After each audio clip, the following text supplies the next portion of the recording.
Hello friends, এমজে কিচেনে আপনাদের সবাইকে স্বাগত। আজকে আমি আপনাদের সঙ্গে শেয়ার করব চিলি চিকেন রেসিপি। তো চলুন দেখুন কি করে করছি। চিকেনটা এখানে আমি ধুয়ে নিয়েছি। দেখুন একটু হাড় কম আছে, চিলি চিকেন একটু হাড়টা কম হলে ভালো হয়। এখানে আমি 2 চামচের মতো ভিনিগার দিয়ে চিকেনটাকে মেখে রেখে দিব। আধ ঘন্টা তো রাখতেই হবে, তার বেশি রাখলেও কোনো ক্ষতি নেই। ভালো আধ ঘন্টা রেখে দিয়েছি। দেখুন কতটা জল বেরিয়েছে। এবার আমি ছেঁকে চিকেনগুলোকে তুলে নেব, এতটা জল ফেলে দেব।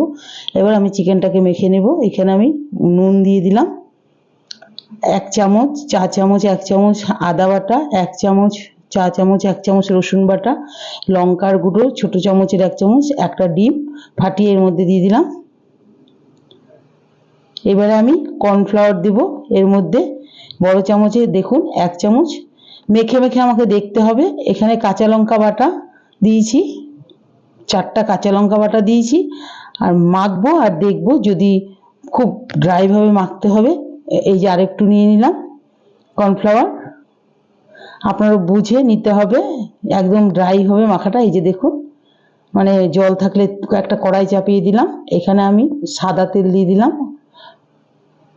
এবার আমি একটা একটা করে চিকেনগুলোকে ভেজে তুলব।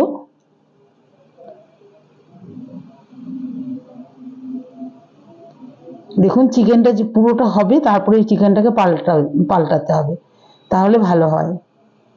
এক পাশ পুরো হতে দিতে হবে, লাল লাল হবে, তারপর পাল্টে। এভাবে চিকেনগুলোকে আমি সব গুলো ভেজে নেব।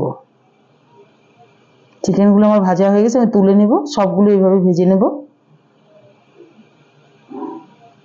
এবারে দেখুন এখানে আমি 4টা পেঁয়াজ ছোট কুচিয়ে নিয়েছি, ছোট বড় বড় করে। আর এখানে একটা ক্যাপসিকামকে এভাবে এই সাইজে করে নিয়েছি। তেলের মধ্যে সামান্য পরিমাণে নুন দিয়েছি, যেহেতু চিলি চিকেন হবে, সসে এমনিতে নুন থাকে। এটাকে একটু 2 মিনিটের মতো ঢাকা দিয়ে সেদ্ধ করে নিলাম। এবারে এর মধ্যে আদা বাটা রসুন বাটা দিয়ে দিলাম 1 চামচ, বড় চামচে 1 চামচ সয়া সস দিয়ে দিলাম। এখানে 3টে কাঁচা লঙ্কা বাটা দিয়ে দিলাম। 500 গ্রাম চিকেন আছে, ওই বুঝে আমি করছি। আর আপনারা যখন করবেন যতটা চিকেন বুঝে করবেন। এই বাটির হাফ বাটি টমেটো সস দিয়ে দিলাম। একটু নেড়ে চেড়ে বাটিটা ধুয়ে জল দিয়ে দিলাম।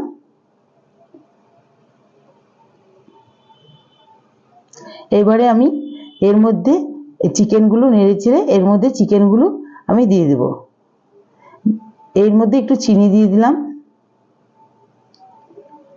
ছোট চামচের 1 চামচ। চিকেনগুলো দিয়ে এবার নেড়ে চেড়ে আমি এর মধ্যে একটা ঢাকা দিয়ে 5 মিনিটের মতো গ্যাসটা সিম করে রেখে দেব। 5 মিনিট পর তুলে দেখছি। দেখুন চিকেনটা ভাজাতেই অনেকটা হয়ে যায় সেদ্ধ। চিকেনটা আমার হয়ে গেছে। এবার আমি চিকেনটাকে নামিয়ে নেব। দেখুন কত সুন্দর হয়েছে। আপনারা বাড়িতে ট্রাই করবেন, অবশ্যই ট্রাই করবেন। রান্নাগুলো যদি আপনাদের ভালো লাগে, তো অবশ্যই আমার চ্যানেলটাকে সাবস্ক্রাইব করবেন, কমেন্ট করে জানাবেন যে কেমন